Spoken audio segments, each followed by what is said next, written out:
In nature, certain tadpole species have translucent bellies that reveal a tightly coiled, dark spiral.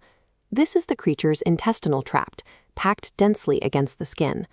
When early designers were drafting aquatic creatures for the franchise, they lifted this biological quirk from the ponds of Japan and placed it directly onto the stomach of a bipedal amphibian named Poliwhirl.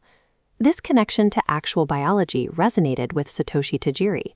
The creator of the series has cited the Poliwhirl line and its anatomical accuracy as his favorite design.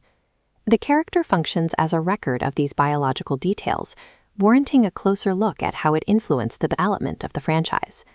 In-game, the creature relies on its amphibious traits. It fights using bulbous gloves and often utilizes the water absorbability to heal itself when struck by aquatic attacks.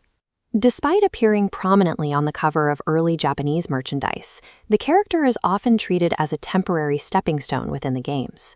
Players typically catch one only to immediately apply a water stone or execute a trade. The goal is to bypass this middle stage and force a mutation into a more imposing final form. Rushing past Poliwhirl ignores its specific history. Glossing over this creature leaves behind a record of competitive engineering and mechanical design. To see this potential in action, we have to look at high-level competitive mechanics, specifically within the 2006 Smogon competitive meta. Poliwhirl retains a specific advantage by not evolving into its heavier, more muscular final forms. It possesses a base speed stat of 90. A base speed of 90 outpaces opponents to land hypnosis. Once immobilized, Belly Drum maximizes Poliwhirl's attack. If successful, it sweeps the opposing team. But this build is fragile. Encountering heavy defense, or missing that 60. Applying a water stone yields the brawler Poliwrath, but trading with the King's Rock triggers a mutation into Politoed. Politoed's specific lore, which involves ruling over gathered groups of Poliwags and Poliwhirls, allows it to absorb the royal concept from the beta era. A revision to a sprite's appearance resulted in the creation of new item mechanics, turning Poliwhirl into a permanent developmental crossroads. In the modern era, the character is finding a second life within the physical trading card market. The Scarlet and Violet 151 set focuses heavily on nostalgia for the first generation of creatures.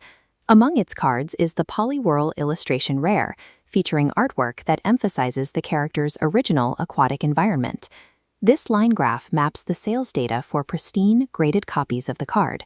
Collectors are consistently paying premium prices for PSA 9 and 10 grades of this specific middle evolution. This economic value demonstrates that the character is treasured as an icon on its own merits, rather than existing only as a precursor to a final form.